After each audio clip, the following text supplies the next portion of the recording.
It's the Brad and John Show. The Brad and John Show. Today's date is the 13th of March. It is a Wednesday, hump day, Shelley's favorite day of the week. And this is B Block, which means we start about 7:20. John, I know you listen to Mark Cox from time to time, and you listen to some of his shows that you chronicle on your johncombest.com website.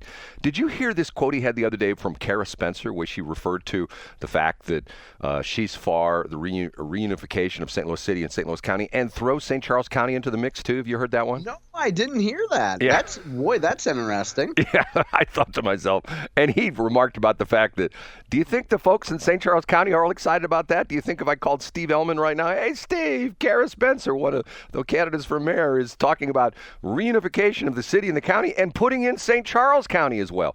Wouldn't it be interesting to call, if I were able to call all three? I've got Eigel's number. I've got Elam's number. By the way, I saw him yesterday. You wouldn't believe how much weight that guy's lost. And Who, Eigel? Oh, my God. No. My brain's just gone. Mike Elam. Yeah, Mike Elam. I was thinking Oh, Jason. good for him. Well, Yeah. he's running. He probably doesn't want to look like a generic old fat guy. Yeah, he's lost 68 pounds. Matter of fact, it's sort of funny. We're walking up the steps to go into the banquet room, and I hear my voice from behind me. I turn around, and one of those instant things, who is that? And I thought, oh, it's Mike Elam. And I said, Yeah, he's got one more pound to go, Brad. I mean, he's almost at the magic number.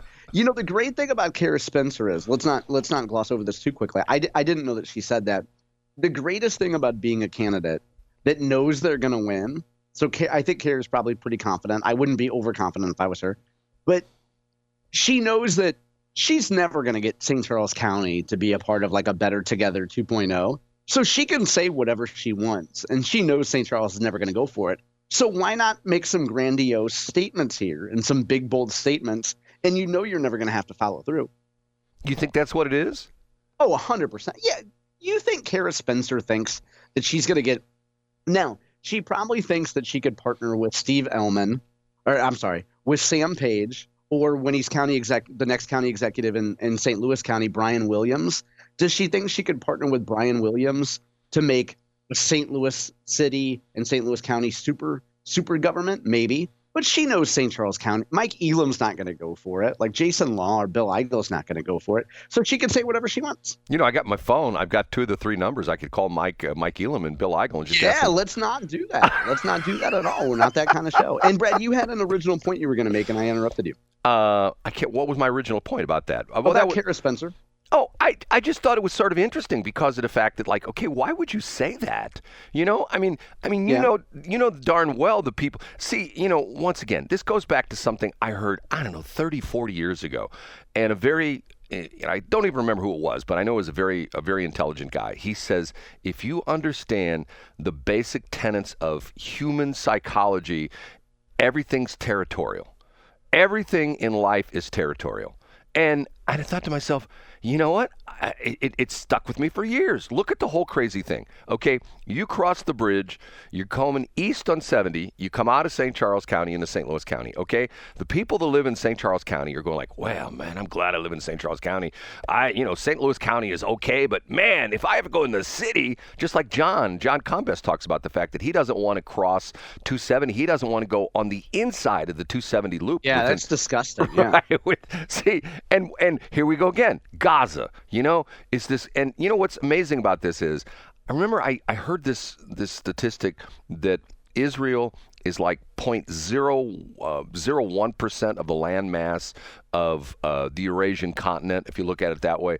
And you go like, okay, why is all this problem with a little tiny speck of land? And then if you take the Gaza Strip, which is an even smaller speck of land within the small speck of land that is Israel, why do we have all these problems? It's just to the point where it's like, I don't get it. And the interesting part of this is, and me being a man of the cloth, being Pastor Brad, I will say this, and I know people will be upset. Religion causes most of these problems. The whole religious aspect of the Palestinians and the Israelis is Jewish versus Muslim. Isn't that the bottom line of what it really comes down to?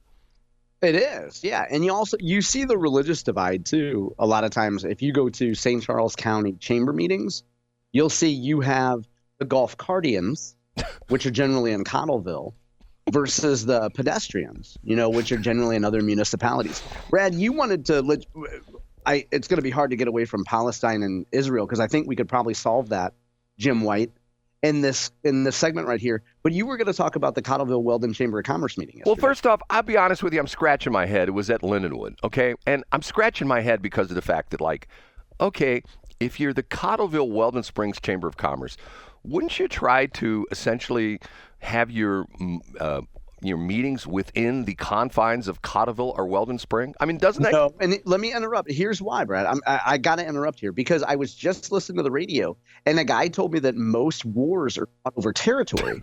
So the biggest way to show your enemies in St. Charles County that you're a strong, powerful force is you go to Lindenwood. You don't have it at Old Hickory again.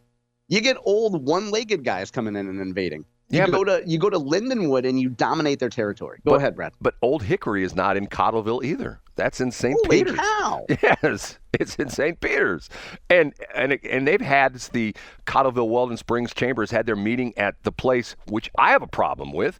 That's owned by St. Peter's. It's that golf course just south of I-70 there at Salt Lick, just south of 79, which used to be a private club. Now it's owned by the city of St. Peter's, and they have a golf club and they have a banquet facility. And I'm thinking to myself, okay, they're competing with private entities who are trying to A, operate a golf course, and B, try to operate a banquet center. I don't think that's right. I don't think the government should be competing with private entities. Stay the hell out of that business. You know what I mean? But that sounds like a policy position that should be advanced by one of the committees from the Westplex Chamber. Okay. Yesterday, this is sort of interesting. You walk into the Spellmanns. Have you ever been up at the Lindenwood campus? I haven't been there in a while. Don't they have the do they have the Cider Regger Performing Arts? Is that the place?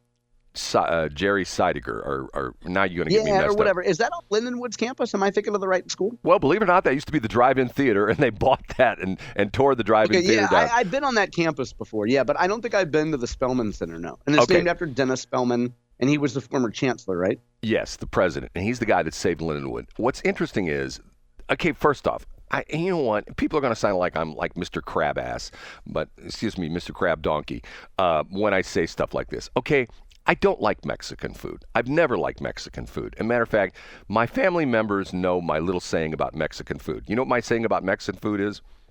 I don't. It looks like the guy who ate it before you didn't like it. You know what I'm saying? Okay, having said that, guess what is on the tap yesterday for the luncheon at Lindenwood? Mexican food. Nothing but Mexican food. Now, I'm going like, okay, not eating here. So as I go by the dessert table, I notice they have chocolate chip cookies, but there's a sign that says they're Mexican chocolate chip cookies. So I take a couple of them. What does that mean? Well, did you check their papers? That's exactly what I thought. So I go back to my table and I sit down. There's 3 or 4 people at my table.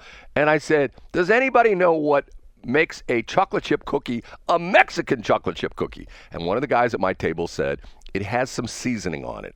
Okay, why would you put seasoning on a chocolate chip cookie? Explain that to me, John.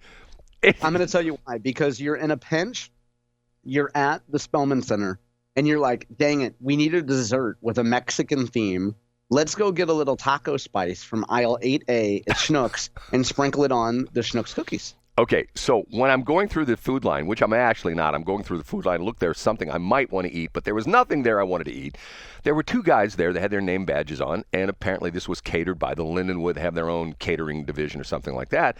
And I said to the one guy, I said to both of them, I said, I'm a Lindenwood graduate back in the dark days of Lindenwood. And the guy says to me, what do you mean by that? I go, when I went to school here, we literally did not know if the place was going to be open from minute to minute. And I went to Lindenwood from 76 to 78, got my master's degree, which once again is another useless degree because it's in journalism. And he says to me, well, what do you mean? I said, the campus was in terrible shape. There was fear that we'd close down and we wouldn't even be able to finish the year out. And I was concerned that even if I did get my degree, if I ever wanted to get transcripts, the university would be gone, I'd get no transcripts. So the interesting thing is you walk in the door of the Spellmann Center, there is a bust of Dennis Spellmann there. And if you know the story behind Dennis Spellmann, he was a guy like Trump who thought out of the box. And I'll give you a perfect example. He made national news, and this is interesting because compare this to the University of Missouri system. He made national news back in the day when there was a farm crisis, and a lot of the farmers were having a rough time. I don't know exactly what year this was. He was there from 1989 to 2006. So somewhere in that period of time, there was a farm crisis. Things were not good for the farmers. And he found out that there were several students who wanted to attend Lindenwood, but they could not because their parents, who were farmers, could not afford going to Lindenwood. Do you know this story, John? No, I don't think you've told this one before. So you mean I haven't told this every week for the past 52 weeks? Yeah. Hopefully you'll get to the football field story again, but go ahead with the farmer one. So what he did was he contacted some of these farmers and said, you know what? We have our university food service here. Mr. Cattle Farmer, I'll trade you cattle for tuition. And Mr. Hog Farmer, I'll trade you pigs for tuition. And Mr. Corn Farmer and Mr. Vegetable Farmer, I'll trade you your vegetables for tuition. And he cut a deal with the local butcher shop there in St. Charles. They brought in, I don't think they're still alive, or maybe they were, I don't know. They butchered up the cattle, they butchered up the hogs, and they traded tuition for food that went for the students. Okay, now, is that out of the box thinking or what? And that made national news because people go, oh my God, there's a president of a university who's trading, commodities for tuition. How backward is that? And I thought to myself, this is like Mr. Out of the Box Brad, thinking to myself, this guy's brilliant. Now, the other interesting thing about this was that if you were a student at Lindenwood, for example, John, I'm going to ask you a question. How many times did you go to the president's office at Washington University and meet the president and shake his hand and have him talk to you about why you're at Washington University? How many times did it happen, John? 0.0. Do you know the standing rule at Lindenwood was Dr. Spellmann met with every single student? That was a requirement I believe in your freshman or your sophomore year, that you had to meet with Dr. Spellmann. You sat in his office and he talked to you about why you're going to school there, what you want to do with your life, and how Lindenwood could help. I mean, think about that. And That's amazing. I posted these pictures on my Facebook page, and let me see if I can still find it. I will credit the guy. I read exactly what he put in this because I thought this was very interesting because of the fact that John is the guy who essentially, he's Mr. Corporate, the CEO of a corporation. He doesn't muck around with walking around on the floor of the manufacturing. And pray tell, This is an entirely different case, but finish your speech, and I'll tell you why this time is different. He would never shake the hands of one of the worker bees because he's too busy hanging out at the country club, if you know what I'm saying. Okay, let me find this. I'll find this post here. Okay, here it is right here. Okay, the guy's name is, the comment was from Jim Ferris, Ferris. And this is when I put a picture of the Dennis C. Spellmann, president, Lindenwood University, 1989-2006. I finished my undergraduate business degree 2002 and received my MBA 2004 from Lindenwood. Dr. Spellmann handed me both diplomas. So, total hands-on kind of guy, okay? Total hands-on kind of guy. Now, John, how many corporations act like that? Very few. Yeah. I mean, I think some people will do it symbolically, and it's only because their support team or their leadership team tells them they have to. But yeah, I think that's definitely rare to see. I think that higher education is special, and that part of your gimmick is people have access to you, and you're in touch with student needs. And I sit down with every student their freshman year. In fact, it's a requirement that everybody gets 12 minutes with me, and I pretend like I'm listening while someone's under my desk. I think that it's a good gimmick to show people that you care. So, John, in your vernacular, is gimmick a pejorative word? No, it's a shtick. You've got a shtick, Brad. A lot of pitchmen, a lot of carnies have shticks. What's my shtick, John? Tell me what my shtick is. I think your shtick is to wow. I mean, where do we even begin here, Brad? I think you're the kind of guy that people can call anytime. You're the kind of guy that'll drive 2 hours to get a license plate. You're the kind of guy that'll risk life and limb for a lawnmower. I think that's your shtick. I don't know if that's positive or negative. I mean, it's a statement of fact. But let's get back to Dennis Spellmann. The idea that freshmen needed to come meet with him, I think, is great. I think mostly because then he could say, it's a requirement that everybody comes meet with me. But then 1 out of every 100 students instead of just gazing at their navel and being all awkward and strange, will actually say something interesting that you could apply to being the chancellor, being the president. Well, I'm a hands-on kind of guy, and you're not, and I get that.